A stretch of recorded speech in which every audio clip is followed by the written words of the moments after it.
Welcome to Baseball Biz on Deck. I'm Mark Corbett, and with me today is my other big fan who enjoys all the things with the Tampa Bay Rays, and that's Mr. Matt Germain. How you doing today, Matt? I'm winningly good. How about yourself? I love that. I love it. Winningly good. That's appropriate, brother, because that's what we were all been wanting for. Waiting for, wanting. I mean, I guess you just have to leave home sometimes for good things to happen. Yeah, it's nice to see the team gelling and kind of struggling through things. Sometimes when you go through battles together and you come out on the positive side of things, it can make the team strong for a long time. I know I heard one of the announcers on the game the other day. I think it was the second game with the Angels. And the announcer saying, "Yeah, the Rays are much like the Marlins." I thought, dude, not real. I don't know in what capacity, but it certainly wasn't when the win loss column. Thank God. Those poor guys. What are they now? Are they like 1-11 or something along those lines? It's Yeah, scary. 1-11, and they're facing the Yankees right now. So Oh I don't gosh. know if they'll go 1-12, but that's a tough way to start this season. Yeah. It's. I don't know. We'll see what happened then. But man, today was an exciting. Well, let's just kind of give a rundown. I mean, like I said, we had a little bit of a tough time at home, but then we went on the road with the Rockies and the Angels. And I gotta tell you, that first game in Colorado, and geez, I'm thinking, Petey, Fairbanks, what's going on, man? You know, walk, walk, walk. What's happening here in the ninth inning? And geez, he wasn't the Pete Fairbanks that we normally see out there. So you just had to realize that's going to happen sometimes. But still, what's the cause of that? And what did he say? It was because of the balls. The balls were weird, I guess. I don't know about that one. So there's two things that are wrong with that. Number one, we already know he has a condition that in cold weather affects him. We know it was cold in Colorado. So to me, that should be the first go-to quote unquote excuse or reasoning. Um, but the other red flag that I notice is his velocity is down big time. It's down 2 miles per hour on his pitches from that series onwards. So I think there's something else going on. I don't know what it is. I don't know if it's by design. It could be that he's trying to get more spin by going lower velo. I don't know. And maybe that's messing with his location as well. But to blame the balls, it didn't matter which game it was. He was struggling both times anyway. So Yeah, and he did say, they were just overall bad. I'm not going to elaborate further than that. He said something along the lines, or they're horrible or horrible. But then he said, you know, that's what happens when you don't throw strikes. That was a quote he said, and he said, "You get punished for it." So I'd love to see those come out of the humidor tomorrow in a little better shape before they get rubbed up. But there's nobody to blame but myself for not being able to adjust to some of the quality issues. So he didn't throw the full blame on the balls. He did say that he hoped that there'd be some continuity to it. And yeah, if you look at those temperatures, it's unbelievable. And then there was one of the Rockies pitchers. Let's see, Peter Lambert, and he was asked about the baseballs. He said, there's definitely a difference. So maybe there's still something there. I don't know. I was surprised nonetheless to see Pete Fairbanks, suffer as much as he did on that first game with the Rockies. well, he wasn't alone either. The whole Rays pen seemed to be out of sorts to some degree. So what I would say is why would it be different for the starters than it would be for the relievers? The Rays starters had pretty decent starts all the way through the series. So you would think that they would have an issue with the balls as well. I don't know. Maybe it was just the batches were different. I don't know. I But don't either. The other stars were doing real well. Here we look at it. Ryan Pepiot. My gosh, what did he get? 11K in 6 innings? yeah, he'll take the bad balls any day now. I love it, brother. I mean, yeah, some of us we're scratching our head about this Ryan Pepiot guy coming in here. We're losing Margot. We're losing Glasnow. And anybody who felt like that we got shortchanged, that was a great performance by Ryan Pepiot. But here's the thing. Glasnow he just threw 14 strikeouts in 7 innings the other day when the Dodgers were facing the Twins. So Right. And it's fine. I like to see both of them have success, to be quite honest. I think we all love Tyler and nobody has any hard feelings towards him at all. Um, it's more of a realization that, ultimately, until Tyler Glasnow can do it for a full season and put up 180 innings plus, I have a feeling that we're going to see that from Ryan Pepiot at some point in the near future. I'm not exactly positive that we'll get to see it from Tyler, but if he does it, I'm more than happy for him. And I hope we get the cheer for him, but not the Dodgers. Here, here, And the thing is, he's a hometown boy out in California anyway. So I'm sure there's a certain level of ease that comes from being out there as well. Right. But man, oh man, still looking across this series and with the Angels, I don't know, in today's game and maybe in all of them, but it sounds like Chris Farley's been resurrected out there in the fandom. I'm hearing this loud screaming fan voice just ragging on the umpire for every throw. It's like, who is this dude? But it's amazing what we allow fans to do in the game. But some say, well, that just adds the color to it. I don't know. There should be a limit to it, right? And you hope ethics comes into it. But I think he got Ron Washington all riled up because Ron came out at the end of the game and was all over the umpire about the strike zone. So I think you're going to see Ron Washington, he's trying to get his team riled up and working consistently and to get them to believe in themselves, which is something that nobody in baseball right now has for them other than him. So I love to see that from Ron, and I love to see that he's having a positive impact on a lot of the guys, and including Anthony Rendon. Like Anthony Rendon actually showed signs of life during this series, and I mean that's the first time in a long time that that's happened. Yep. So I think the pitching was surprisingly good from the Angels, more steady than I would have given it credit for before the series. I think they've got some pieces there that are intriguing. They're once they get Robert Stevenson back in the pen, they'll be that much better for it as well. I don't know if he'll be there for the Rays series when he come to Tampa, but if you're in the Tampa region when the Angels come, I think Mike Trout proved that you should be getting a ticket and going to see one of those games because he's playing at the top of his game. He's a threat every time he's at the plate. He's playing well defensively. Go out there and see a Hall of Famer that's a surefire, in my opinion. No doubt that, and it is interesting seeing Ron Washington out there. I mean, used to love watching him. I think he used to be the third base coach for the Braves, right? The Atlanta Braves. The Braves, yeah, and he was a manager before that with Texas, and he had a really good run.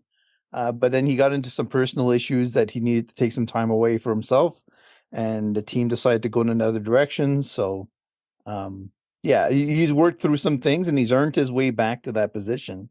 And I think a lot of infielders credit Ron Washington for the energy and time that he put in, making them better players, including Dansby Swanson and a whole bunch of other guys that, Austin Riley.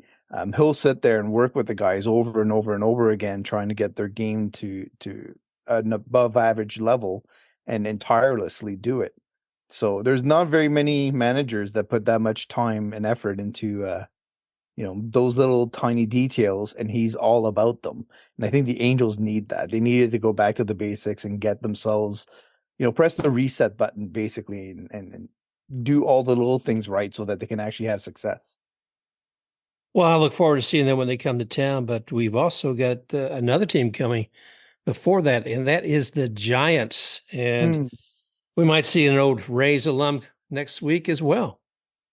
Yeah, I don't know if Blake Snell is pitching yet. They haven't announced everybody. I know Wynn's getting their first start. So he I pitched for don't know. 3 innings the other day, I believe. Did he? Yeah, I don't know yeah. if we're getting him in this series though or not. Are we? Oh, I don't. It was like it was early this week, so if he's going to be in, it's not like it's not like he was just on the mound. It was like a couple of days ago, and he only was in there for like 3 innings. Let's see. Have Webb on Saturday and they have Snell on Sunday. There you go. Yeah, 3 innings pitched, 3 hits, 3 runs, 2 walks, 5 strikeouts. Blake Snell against Kevin Cash and the Rays. Look at that. That's gonna be something, brother. Yeah. So If if they pull him in the fifth inning, it's Feels fun. like home. Exactly. Oh gosh. Well, let's talk a little bit more about that game today with when the Rays winning and taking the series with the Angels. Were you surprised to see Austin Shenton as the DH? Because I was. I thought maybe I think Harold was on the bench today. Was he having health issues? No, I think they just knew that for the most part they were going to face right-handers, and they did something interesting that today, and I actually agreed with it, where they had two righties, then a lefty, two righties, then a lefty, two righties, then a lefty, and to me that threw a little bit less balance to their lineup in terms of rhythm that a pitcher can settle into. And basically, they tried to maximize the effectiveness of their left-handed hitters.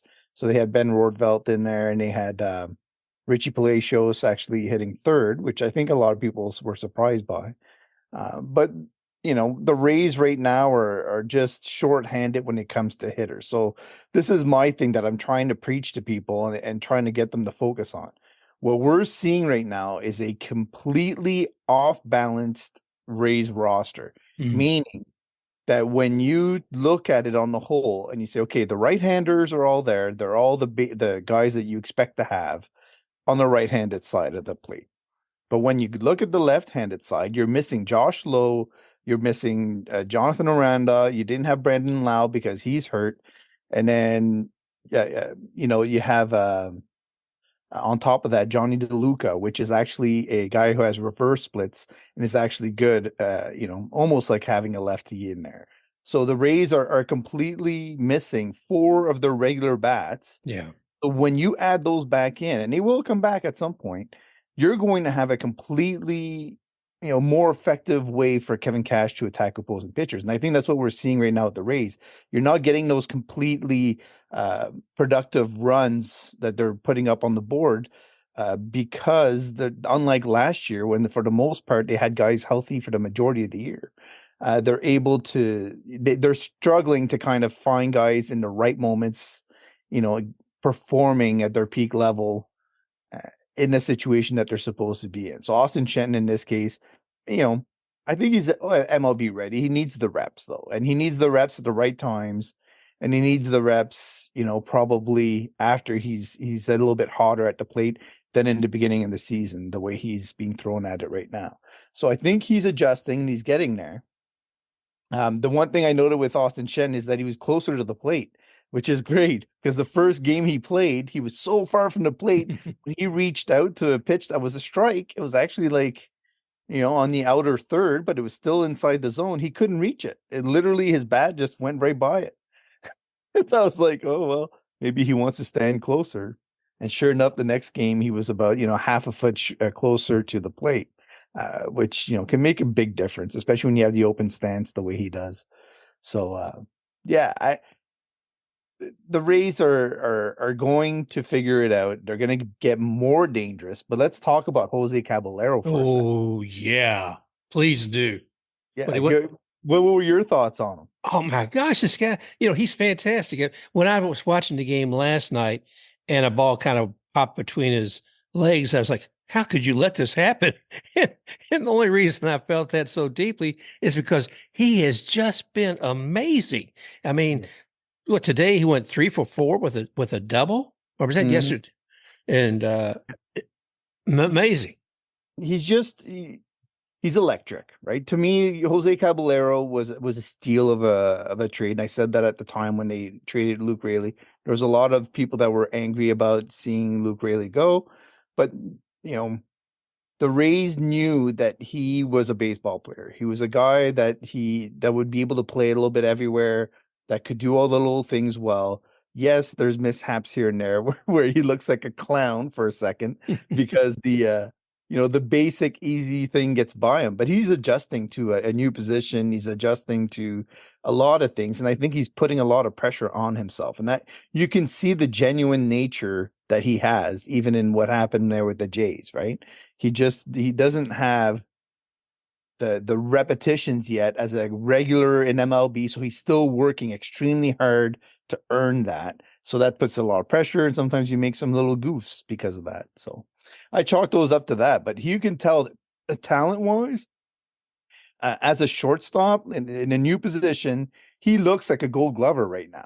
When you look at the plays he's able to make, ranging out, really spinning his whole body around to get the throw off and to get it off accurately. Like that, those are not easy things to do. And for Rays to go from Wander Franco to adding this guy to do that same kind of thing, who has even more speed than Wander Franco had, and could still grow into some power the more he gets comfortable with the plate. And they're talking on the broadcast today about the work he's doing with Chad Mottola about holding the ball more, which is the exact same thing they did with Isaac Paredes, where they said, when you have a chance, hammer it inside instead of trying to go the other way or up the middle. And it's something he hadn't been doing. So you could see Jose Caballero, today his home run was 430 feet. That's not tiny power. That's significant power. So if his isolated power goes up and you consider his speed, you're talking about a 5-WAR shortstop, essentially. And then you're wondering, well, how do I fit in all the other guys I have behind them? And he's controllable through 2029. So you're the Rays just, I don't know how they do it. I don't know how they identified him. I don't know how they get him in a comfortable position as fast as they have. But it's so, nice to see Rays fans being able to have a conversation about a shortstop without mentioning Wander Franco at all, other than, is he better than him? That's it. After that, maybe we can move on and never talk about him again. Yeah. Well, hopefully they'll be able to drop him from the 40-man completely, because it's just kind of a waste of time and money. But the one thing is Caballero. Geez, like I said, he's still young as far as being at the show, but he is performing, Matt. I mean, like I said, I was being critical of that one little miss last night, but I watched today. I thought defensively, what he was doing, getting that ball, getting it over to Yandy, and a couple of those, like they were just like he was in midair, and the ability to get it straight over to Yandy. Well, I think Kevin or somebody may have said, "Yeah, there's 2 Golden Gloves right there." And I thought, yes, that could be. Yep. And also I want to give some props to Jose Siri at the plate and on the bases too. Like he's really focusing on getting on base more so he can use his speed and be more productive, offensively.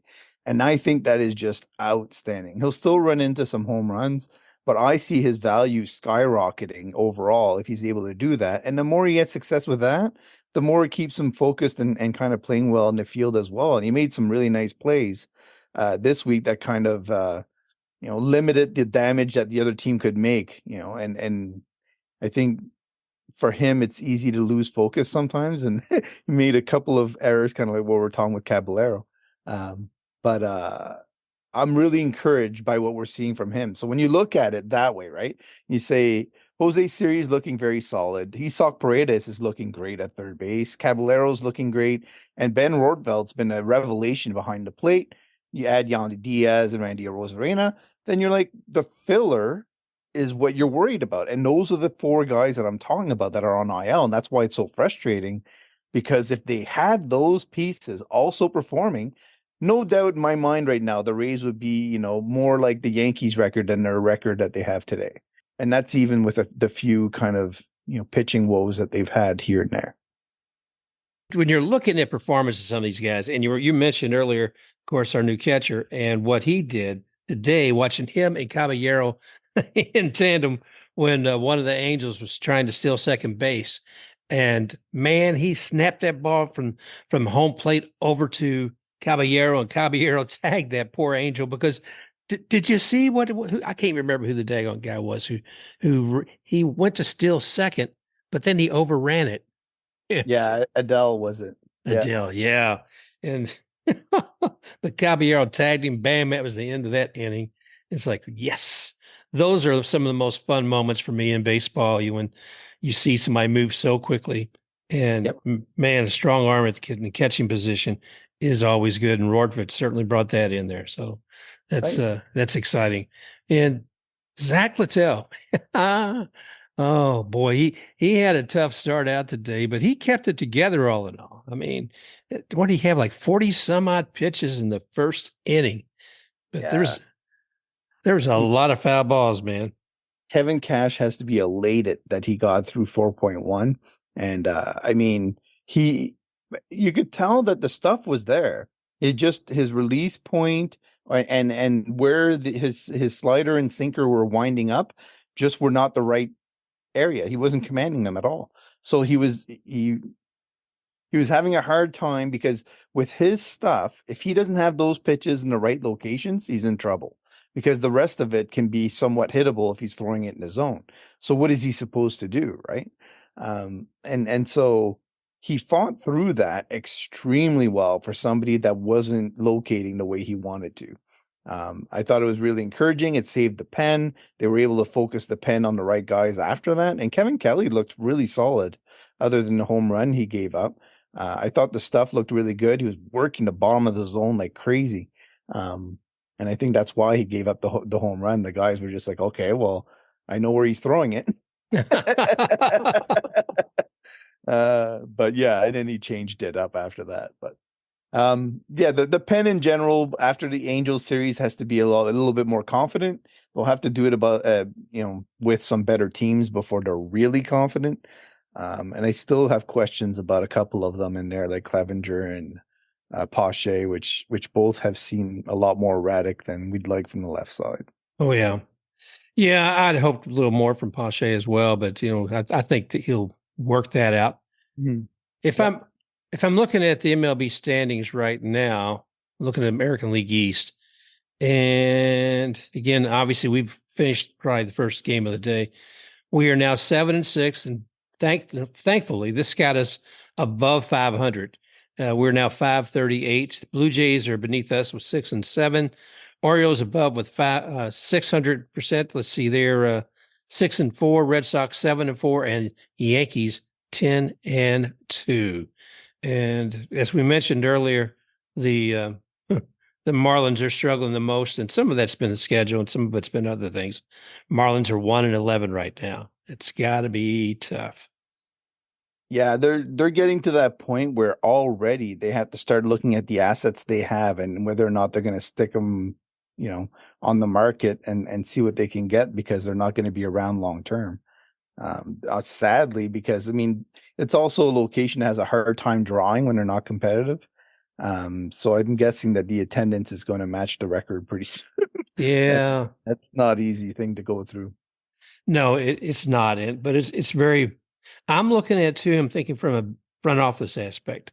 Think about the Red Sox. Think about from the Rays, and we talk about X-rays sometimes. Let's talk about front office X-rays where Chaim Bloom, went to the Red Sox. He did the dirty deed of getting rid of Mookie Betts, and that was part of what his job was. Then you're looking now, we have another Rays person who's now just signed up with the Marlins in the front office, Mr. Peter Bendix. And he's probably going to have to make some hard decisions. So they say, well, it's the Rays way, right? You come in and you cut the salaries or you cut all that money and you bring in fresh new blood. But I don't know that the Marlins have that right now. I have to get Lou Schiff back on here and talk about them because I don't know if they have a strong enough farm system to do that. The Marlins have some of the worst position player scouting in the league, and although they're great with the pitching aspect of things, they are completely terrible when it comes to the hitter side of things. You look at their lineup and you look at who they've targeted, who they've brought in. I think Luis Arias was the first guy I can actually point to and say, you know what, that's an above average hitter consistently in MLB in a long time. I'm not talking about in their history, but in the last decade, let's say. So I think, it's sad because they have had strong pitching all the way through and they need to invest in those guys, financially. And I think that's why Kim Ng left, is she saw that there's no investment value in those guys and they're not deep enough to build it like they can over the long term, obviously, but they're going to need a think tank like what the Rays have. And I don't think that they have that right now. And it's a long-term thing to build. Alex Anthopoulos did it with the Jays way back Right. when he rebuilt their entire scouting department. He had, I think he invested, double what they had invested in the scouting department at the time. And it revolutionized, how they were able to target talents and who they were able to bring in afterwards. But the Marlins don't seem like the kind of team that is ready to do that. And they're just happy skating by and pocketing money all the way through. I don't know why, because the pitching is there, which is the hardest thing that all teams are looking for. So to me, they have the easiest part left to do, really, which is to put a productive lineup together. I mean, right now, today, you have Tommy Pham and Brandon Belt sitting at home. Mm-hmm. Both of those guys would make the Marlins way better than what they are right now. Yet they're hanging on to these what I would call triple A or quadruple A players for no particular reason. They're never going to be above average MLB players. So why are you keeping them? Why are you giving them extra playing time? They've proven for a long time that they're not going to get there. So go get the actual MLB talent, support your pitchers the way you can, and then go see if you can win some games. Now, last year they did that and they had success with it and they made the playoffs because of it. So I don't understand this year why things change so much. And if I don't want to say they're tanking, but they know that they're missing four huge starters. And unlike the Rays, they're not fighting through it. They are deciding to tank, I think. Well, And that go ahead. No, I mean it has that feel. And I too was sad to see Kim Ann go, but I felt like she was probably filling the same hot seat that Derek Jeter was, and that's well, maybe not hot seat because she just wasn't getting any support for what that team needed to make a success. I mean, she did what she could, but it wasn't going to continue that way. It just I was looking at Luis Arias earlier this a couple of games ago. Now you can't judge in one game, but I saw the average pop up there and it was under 200. It was like 193 for like no that's not that guy. Come on, his on base percentage last year was like 378. Mhm. So I mean there was a while last year he was at 400, and held 400 for a while, but they've got to do something more, and it's obvious that they don't seem committed to it. So I hope that mindset changes because there's a lot of fans who enjoy the Marlins. That I don't know what's going on with the mindset of the ownership. Yeah, I agree. I agree with all those statements. All righty, brother. Let's come back to our beloved Rays. Let's see here. Dee. Yeah, we talked about Zach. We talked about Pete Fairbanks and the cold weather. Man, by the way, that was something. It was painful to watch Colorado games out there and the Rays with their little hand warmers and all of that. And who was it? I can't remember. It's another team completely different. But I saw a player in short sleeves. It wasn't with us, but it was in a cold game somewhere. And I was like, good Lord, man, why would you not have something more than that? Yeah. But I it think was, there's a rule that says every 1,000 feet you lose 2 degrees, right? As you yeah. go up. So on average, you can estimate that the Rockies games are always going to be 2 degrees colder. And to me, that has an impact on their pitchers too. So I know we talk about, the Rockies a lot of times not getting the right pitching talents, but their performance also drops significantly when they get there because of not only the altitude and how hitters perform there generally, but also because the weather it can be quite testy on occasion. Oh, that second game was insane, Matt.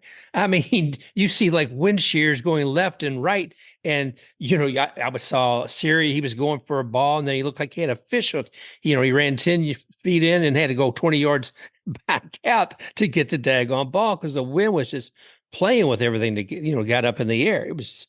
I thought this is where these folks play, 81 games a year. And I thought, how do they deal with it because they probably had that weather more than most. And like, good gravy.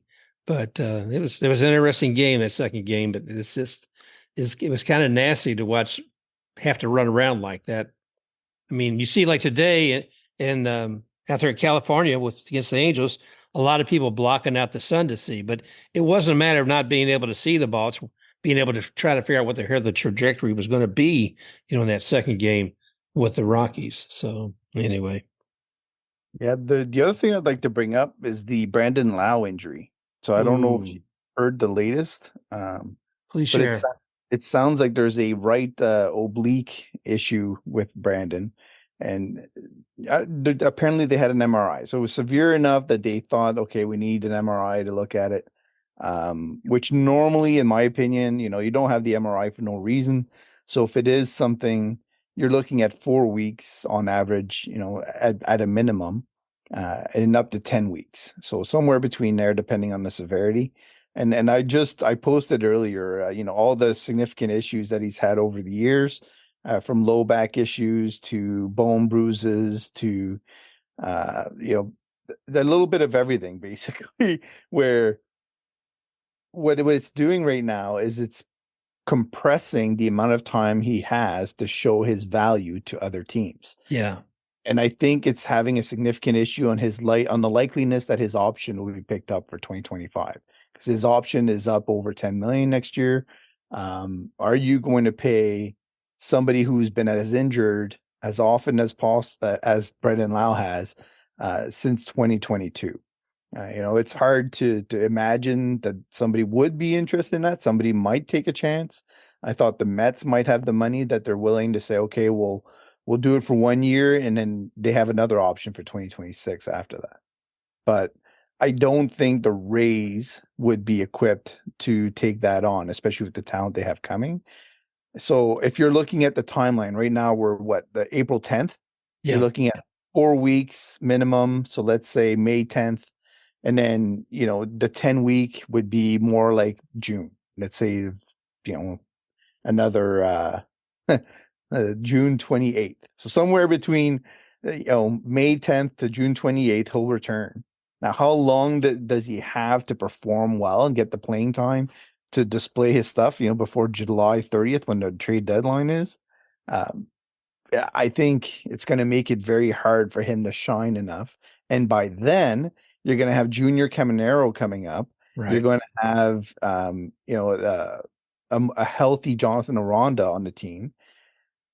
I'm starting to wonder if we've seen the last of Brandon Lau with the Rays.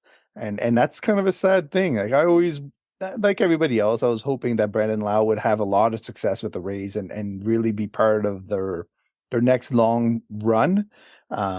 But I think that we're getting close to, calling it and throwing the white towel in, because of how many issues he's had.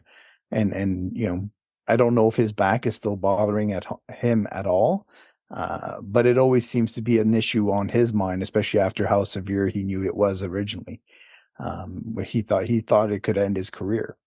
So hopefully he gets right. And hopefully it doesn't end up being serious, and hopefully he's back in action quick enough to rebuild his value.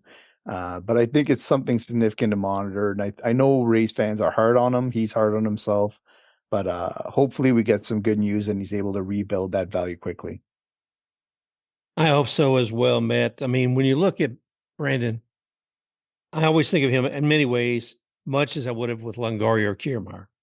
I could have seen him as being, a franchise player. And I see him as a leader with the team. And pardon me.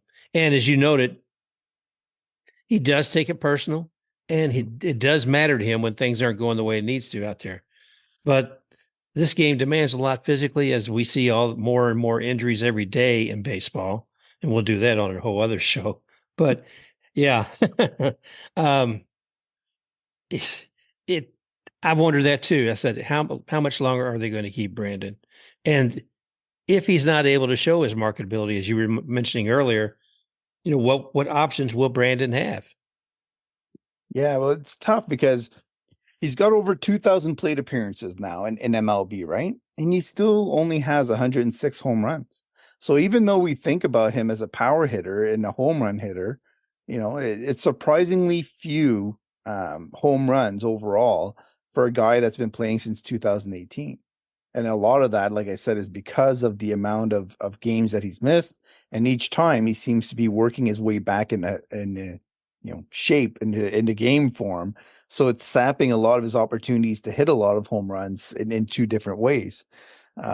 So if he was an elite at bat guy where his K percentage was below 20% consistently and he was getting on base, like he did maybe in 2020, like in that kind of rate where it was way above average and he had like an MVP caliber kind of season Yeah. for the Rays.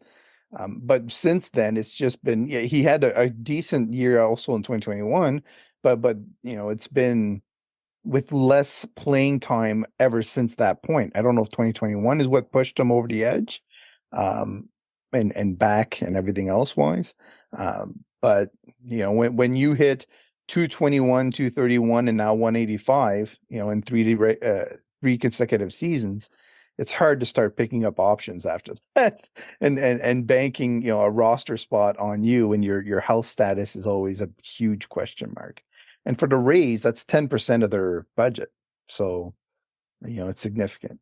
Wow. Yeah. I mean, I've always thought about Aaron Judge. He signed at just the right time, man. He signed when he was healthy. He signed when he was just had a fantastic year. And then, the next year he was having problems again because he's had health issues. But unlike unlike Judge, Brandon does not have that kind of history or that. I mean, he's strong in what he's achieved, but he's not a Judge. So Judge was able to manipulate. That's the wrong word. He was able to negotiate a better contract, and stay with them, even when you think, that's Judge. He's accident prone, isn't he? Or he's how many times has he been out because of injuries? That same sort of attitude is not going to hold when the Rays, and certainly not with how they look at Brandon. Right. I agree. So let's look to the future, man. Mm. All right. So tomorrow the Rays actually have a day off, Thursday the 11th, and then they return to Tampa Bay, St. Pete to be precise. And yeah, I know it's a whole other thing. But we're going to be back on the 12th, and we got 3 games with the Giants Friday, Saturday, and Sunday.